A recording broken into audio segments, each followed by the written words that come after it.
تیرا نام محمد علی نقوی، جاری ہے تیرا کام محمد علی نقوی۔ بسم اللہ الرحمن الرحیم، حسبنا اللہ ونعم الوکیل ونعم المولا ونعم النصیر۔ خداوند عالم کا لاکھ شکر ہے کہ ایک بار پھر میں اپنی ان بہنوں اور بیٹیوں سے مخاطب ہوں کہ جو راہ خدا میں، جو راہ محمد و آل محمد میں فعال ہیں، اپنی زندگی کا ایک بڑا وقت اور اپنی مصروفیات میں سے وقت نکال کے اور اس مشکل معاشرے میں اپنے آپ کو اس تنظیم سے وابستہ کیے ہوئے ہیں کہ جس کا ایک سنہری ماضی ہے، جس کا ایک خوبصورت ماضی ہے، جس ماضی کے اندر جب بھی جھانکیں تو اچھائیاں، نیکیاں اور خوبیاں ہی نظر آتی ہیں۔ آئیسو 50ویں سال میں داخل ہو رہی ہے اور آئیسو کا جو خواہران کا شعبہ ہے وہ بھی اب 32-33 سال مکمل کرنے کو ہے، اور اس دفعہ کا کنونشن بھی یقیناً جہاں آئیسو برادران کا 50واں یا گولڈن جوبلی ہے تو وہاں پہ خواہران کا بھی 30 سال سے زائد کا عرصہ ہو گیا ہے، 30 سے زائد کنونشن منعقد ہو چکے ہیں، اور یقیناً وہ ہماری خواہران خوش قسمت ہیں کہ جو اس وقت ابتدائی کنونشنز میں تھیں اور اب بھی وہ منسلک ہیں خواہران کے شعبے کے ساتھ، اور آج اور اس کنونشن میں موجود ہیں۔ یقیناً ایک نئی نسل اب اس کاروان میں شامل ہو چکی ہے، اور میں سمجھتا ہوں کہ وہ خوش قسمت ترین ہماری بہنیں اور ہماری بیٹیاں ہوں گی کہ جن کی نئی نسل اس کاروان میں شامل ہے، اور وہ تو بہت ہی خوش قسمت ہوں گی کہ یقیناً جو ماں بیٹی دونوں اس وقت کنونشن میں موجود ہیں۔ ماں نے اپنے دور میں، اپنی جوانی میں، اپنی اسٹوڈنٹ لائف میں خدمت کی، اور آج اس نے اپنی بیٹی کو اس انداز سے تربیت کی ہے کہ آج بیٹی بھی اسی کے نقشے پہ قدم پہ چلتے ہوئے آج آئیسو کے خواہران کے اس کاروان میں موجود ہے۔ دیکھیں، آئیسو کے ماضی کے عنوان سے جب بھی نگاہ دوڑاتے ہیں تو قرآن پاک کی ایک آیہ کریمہ میرے ذہن میں فوراً آ جاتی ہے۔ جب بھی کبھی آئیسو کے ماضی کے بارے میں لکھتا ہوں، سوچتا ہوں، بولتا ہوں یا کہیں پہ گفتگو کرنے کا موقع ملتا ہے تو مجھے ایسے لگتا ہے کہ ہمارا آئیسو کا ماضی قرآن کریم کی اس آیت کی روشنی میں ہے۔ سورہ فصلت کی غالباً آیت نمبر 20 ہے اگر میں غلطی نہیں کر رہا، تو اس میں ارشاد خداوندی ہے کہ جو لوگ یہ کہتے ہیں کہ ربنا اللہ، کہ اللہ ہمارا رب ہے، ثم استقاموا، اور پھر اس پہ استقامت بھی کرتے ہیں، مقاومت بھی کرتے ہیں، اور اس اپنے کہے ہوئے کا جو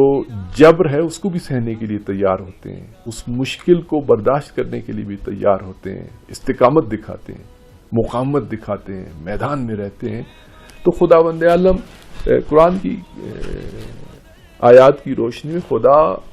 ملائکہ بھیجتا ہے، فرشتے بھیجتا ہے ان کی مدد کے لیے، اور اس کے نتیجے میں کیا ہوتا ہے؟ پھر ان کے اندر خوف اور حزن ختم ہو جاتا ہے۔ یہ پوری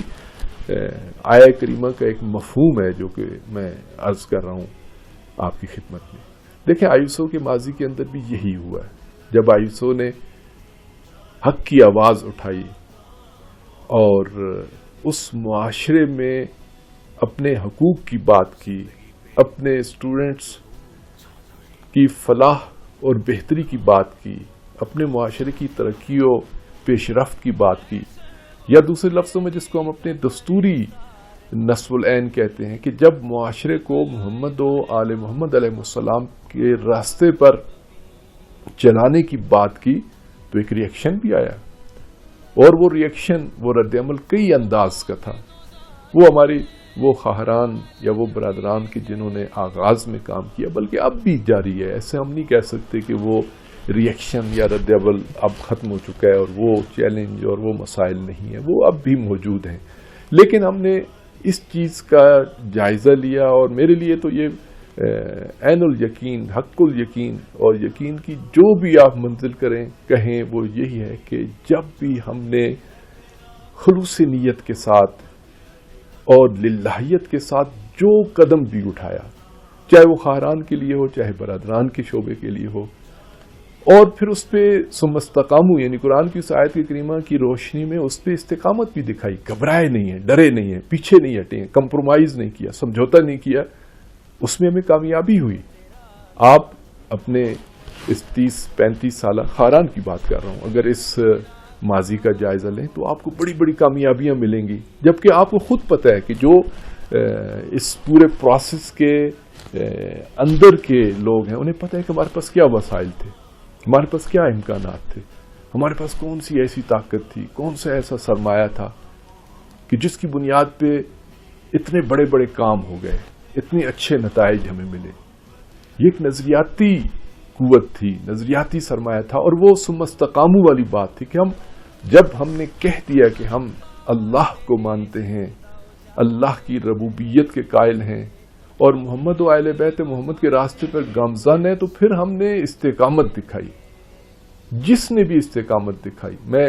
اس کو ایک یونیورسل ٹروتھ سمجھتا ہوں کہ دنیا میں جہاں کہیں پہ بھی جس نے بھی راہ خدا میں استقامت دکھائی، اس کے نتیجے میں اس نے بہترین نتیجہ لیا، بہترین اس سے اجتماعی فائدہ اٹھایا. یقیناً آئیس و خواہران کا ایک یہ سفر 30 سال سے زائد کا یہ سفر ہے، بڑا مبارک سفر ہے، اور دنیا کے ہر معاشرے میں اس چیز کو مانا جاتا ہے کہ خاتون، عورت انسان ساز ہے، معاشرہ ساز ہے، تہذیب اور تمدن ساز ہے. اس کی اہمیت کو ہرگز فراموش نہیں کیا جا سکتا، چاہے وہ سیکولر معاشرہ ہو، چاہے وہ اسلامی معاشرہ ہو، چاہے وہ نظریاتی معاشرہ ہو. خاتون کی اہمیت، خاتون کی ارزش، خاتون کی قدر و قیمت، چاہے وہ ایک ماں کی صورت میں ہو، چاہے وہ ایک بہن کی صورت میں ہو، چاہے وہ ایک اہلیہ کی صورت میں ہو. حتیٰ ہم دو رشتوں کو بعض دفعہ اہمیت نہیں دیتے، لیکن اس کی بڑی تاثیر ہے. وہ تاریخ میں بھی ہم اس کی مثالیں ملتی ہیں، اور ہم خود بھی اپنے معاشرے میں دیکھتے ہیں. ایک خالہ کا کردار، ایک پھوپھی کا کردار، یہ بھی ایک کردار ہے. بعض دفعہ ہم 3 کرداروں کے اندر خواتین کو محدود کرتے ہیں، لیکن آپ دیکھیں کہ ان 2 پھوپھی اور خالہ کا کردار بھی، چونکہ ہمارے مورد نظر عموماً یہ ہوتا ہے کہ جب ہم معاشرہ سازی کی بات کرتے ہیں تو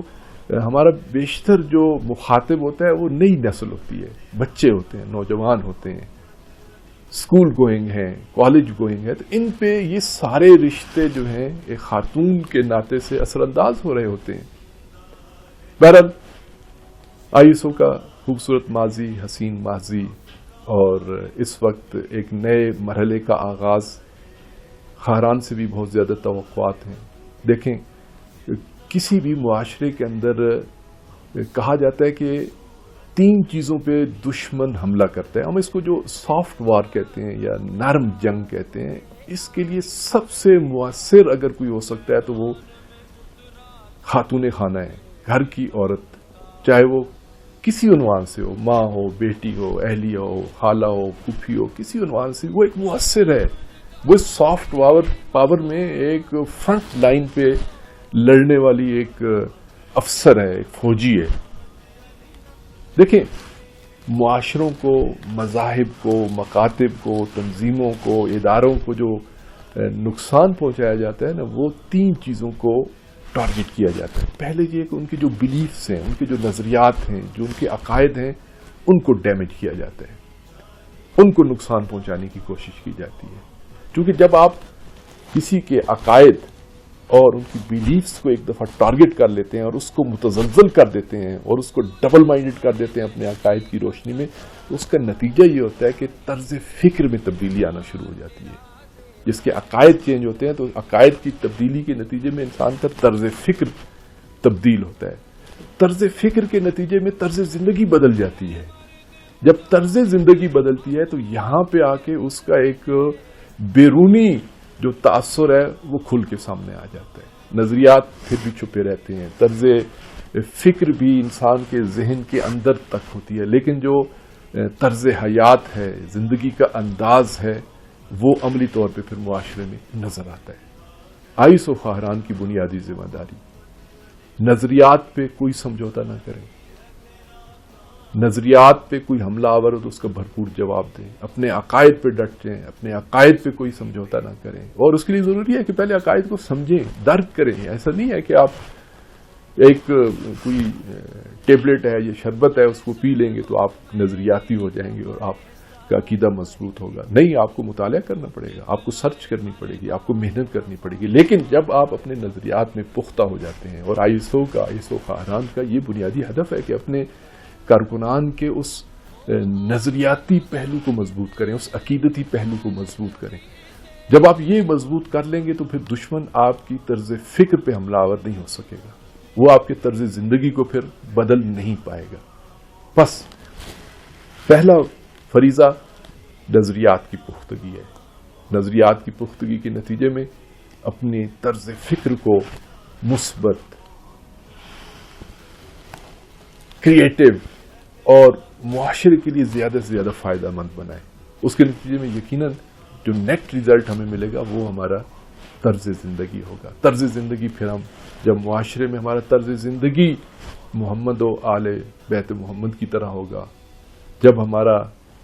طرز زندگی نبوی اور علوی اور حسینی اور کربلائی ہوگا تو یقیناً اس کے نتائج بھی سامنے آئیں گے. آئیس و خواہران سے ہمیشہ کی طرح بہت توقعات ہیں، اور ان توقعات کو پورا کرنا آپ سب کی ذمہ داری ہے. اب اس میں ایک دو نسلیں جو آ چکی ہیں، جو ہماری نسل کی خواہران ہیں، ان کی ایک اپنی ذمہ داری بنتی ہے. ایک سینئرز کے طور پہ بھرپور ساتھ دیں، اور آئیس و خواہران کو مضبوط بنانے کے لیے جو بھی اس وقت کر سکتے ہیں وہ انجام دیں. اور جو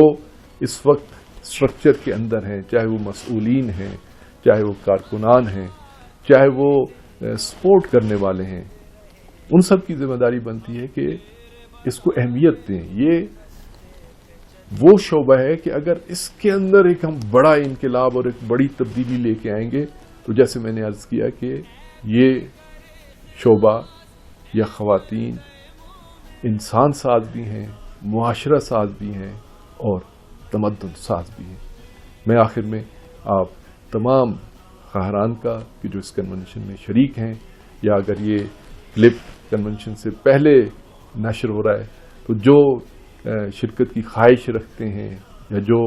اس پروگرام میں ہر طرح کی سپورٹ کرنے کے لیے تیار ہے، میں سب ان کے لیے دعا گو ہوں کہ خداوند عالم نے ایک نعمت دی ہوئی ہے، اور یاد رکھیے کہ جو نعمت سے استفادہ نہیں کرتا، جو کفران نعمت کرتا ہے، تو اسے صلہ، نتیجہ اور اس کا رزلٹ بھی بھگتنا پڑتا ہے. نعمت ہاتھ سے چلی جائے تو پھر لکیر پیٹنے کا کوئی فائدہ نہیں. خداوند عالم ہمیں توفیق دے کہ ہم اعمال صالح انجام دیں اور قرآن پاک کی اس آیہ کریمہ کا ایک مصداق بنے کہ جب ہم ربنا اللہ کہہ رہے ہیں تو پھر ثم استقاموا والی منزل پہ بھی فائز ہوں. جب اس منزل پہ فائز ہوں گے تو یقیناً فرشتے بھی ہماری مدد کریں گے، اور پھر ہمارے اندر خوف اور حزن بھی ختم ہو جائے گا. والسلام علیکم ورحمۃ اللہ وبرکاتہ.